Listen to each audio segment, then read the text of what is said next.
अस्सलाम वालेकुम जी स्टूडेंट्स। अभी आप लोगों को जैसा कि पता है कि पंजाब के अंदर सिविल जज की और एडिशनल सेशन जज की जो हैं वो वैकेंसीज जो है उनके अनाउंसमेंट हो चुकी है और बाकायदा 25 मार्च उसका पेपर होने जा रहा है। इसी तरह से एजेके के अंदर जो है वो बाकायदा उनका जो असिस्टेंट कमिश्नर और सेक्शन ऑफिसर की जो वैकेंसीज हैं वो भी अनाउंस हो चुकी हैं और उनका भी जो सिलेबस है और वो सारा टर्म्स एंड कंडीशन जो है अनाउंस हो चुकी है। इन दोनों सब्जेक्ट के अंदर दोनों एग्जाम्स के अंदर एक जो कॉमन चीज़ है वो है शॉर्ट ऐसे।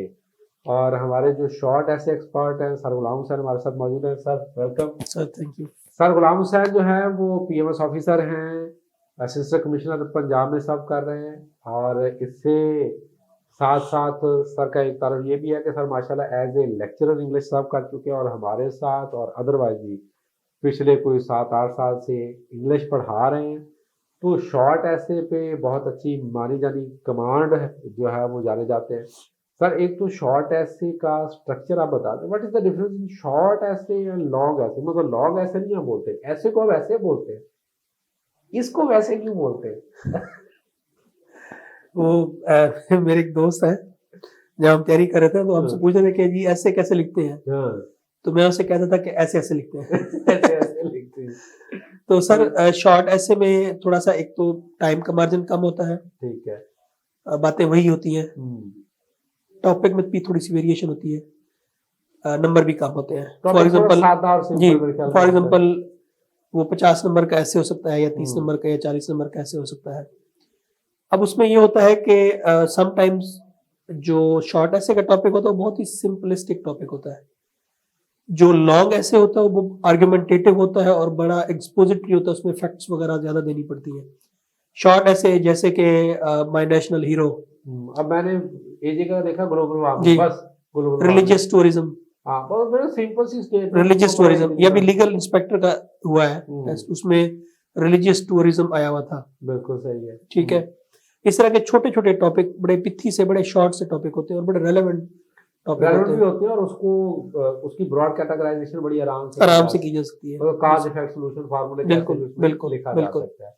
तो उसका जो स्ट्रक्चर है वो बड़ा सा फॉर्मल सा रखना पड़ता है, इतना ज्यादा हम्म, उसको लेंथी नहीं करना पड़ता। मतलब स्टार्ट में आपने इंट्रोडक्शन दिया, एक छोटा सा पैराग्राफ इंट्रोडक्शन का लिखा, फिर अगर वो प्रॉब्लमेटिक है, उसमें कोई प्रॉब्लम जैसे फॉर एग्जांपल रिलीजियस टूरिज्म है, तो उसमें आपने कैटेगराइज कर देना है कि रिलीजियस टूरिज्म को किस तरह से प्रमोट किया जा रहा है और उसको क्या क्या थ्रेट्स हो सकते हैं और उसको हुकूमती इकदाम क्या हो रहे हैं और पब्लिक के तौर पर पब्लिक बिल्कुल उसको सही किस है। तरह से ले रही है। तो इस तरह से फिर आप उसको कंक्लूजन की तरफ लेकर जाते हैं। इस तरह हाइब्रिड वॉर है, हाइब्रिड वॉर के ऊपर भी टॉपिक आ जाता है। इसी तरह किसी नेशनल आपके प्रॉब्लम पे, जैसे इकोनॉमी है, सही है। जैसे आपके नेशनल इंटीग्रेशन है, इस पे आ जाता है।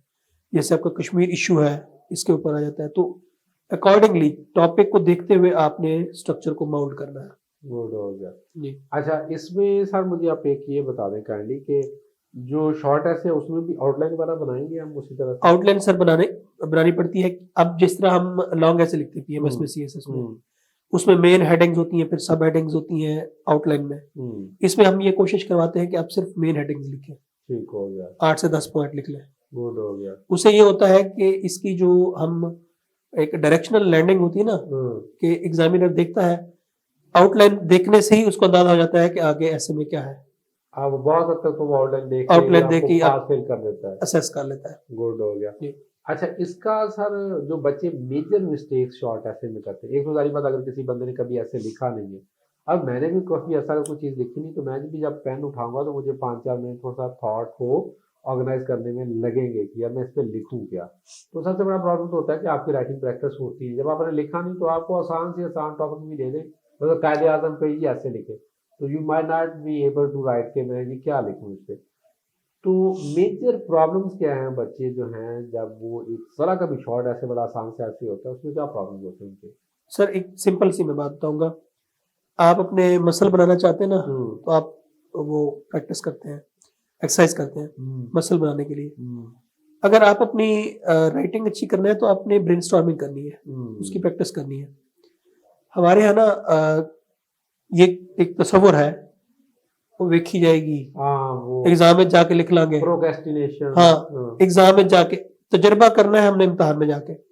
मैं सर गारंटी देता हूँ, अगर आपने 5 टॉपिक भी अच्छी तरह से अटेम्प्ट किए हो बिफोर एग्जाम और आपकी अच्छी अंडरस्टैंडिंग हो, आप अखबार भी पढ़ते हो, कोई भी ऐसे आप अटेम्प्ट कर लेंगे और आप आराम से क्वालिफाई भी कर लेंगे। गुड हो गया। अगर 5 ऐसे आपने मुकम्मल खूबसूरत तरीके से लिखे हो, खुद लिखे हो और चेक करवाए हुए, आप बेटर है कि क्योंकि आपको जो एक टीचर की असेसमेंट अगर आपने कम से कम, मेरा ये ख्याल है कि असेसमेंट लाजमी करवाई, क्योंकि एक आम बंदे को ऑब्वियसली ऐसे राइटिंग इज एन आर्ट, ये बकायदा एक मतलब कुछ लोग इसको टेक्निक कहते हैं और टेक्निक एक बिल्कुल टेक्निकल चीज होती है। बिल्कुल।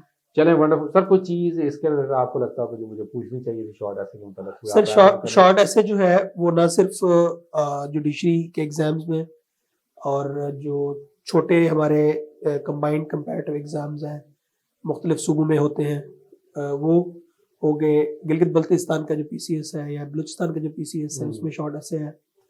इसके अलावा सर जितने भी डिस्क्रिप्टिव एग्जाम्स आ रहे हैं, IB का, FIA का, MOD का, मिनिस्ट्री ऑफ डिफेंस का, और बाकी ASF में जितने भी डिस्क्रिप्टिव टेस्ट आ रहे हैं उनमें भी शॉर्ट ऐसे शामिल होता है। रिसेंटली हमारा इलेक्शन ऑफिसर का एक 17 ग्रेड का हमारे 2 स्टूडेंट हुए थे उसमें, तो उसमें हमारा ये था कि पहले बच्चों ने एक स्क्रीनिंग टेस्ट पास किया, उसके बाद डिस्क्रिप्टिव टेस्ट हुआ। डिस्क्रिप्टिव टेस्ट में शॉर्ट ऐसे बच्चों ने अटेम्प्ट किया, तो मतलब आप देख लें कि 17 ग्रेड की अब कोई भी पोस्ट आ रही है, स्क्रीनिंग टेस्ट लेने के बाद उसका डिस्क्रिप्टिव लाजमी हो रहा है, तो वो थोड़ा फिल्टर करना चाहिए। ये शॉर्ट ऐसे जो है ना आपको थोड़ा सा उस तरह से एक आपको एक लेवरेज दे जाता है बाकी स्टूडेंट्स पे, अगर आप तैयारी के साथ जाते हैं, तैयारी के साथ जा रहे हैं। This is good. तो जी स्टूडेंट्स, हम बकायदा एक शॉर्ट ऐसे का सेशन भी स्टार्ट करने जा रहे हैं, क्योंकि अभी बहुत सारे एग्जाम्स के अंदर ये इसकी प्रिलिमिनरी कंडीशन इसकी लग गई है, और ऑब्वियसली इसको कोई आप क्या कह लें, आप इतना बिल्कुल रिलैक्स या इजी ना लें। लैंग्वेज है, और अगर आप इस पर एक अच्छे टीचर को इसका राइट अप अगर आप चेक करवाते हैं तो आपके सक्सेस के चांसेस बहुत हद तक मैं कहता हूँ कि उसमें श्योरिटी आपको मिल जाती है कि यार आप ये इसको लाजमी क्रैक कर लेंगे। 2 के CSS PMS में या किसी भी एग्जाम में हालांकि ये समझा जाता है कि कोई आपको नहीं कह सकता कि 100% ये आपका ऐसे पास होना कि नहीं होना, क्योंकि उसमें बहुत सारे प्रॉब्लम्स होते हैं।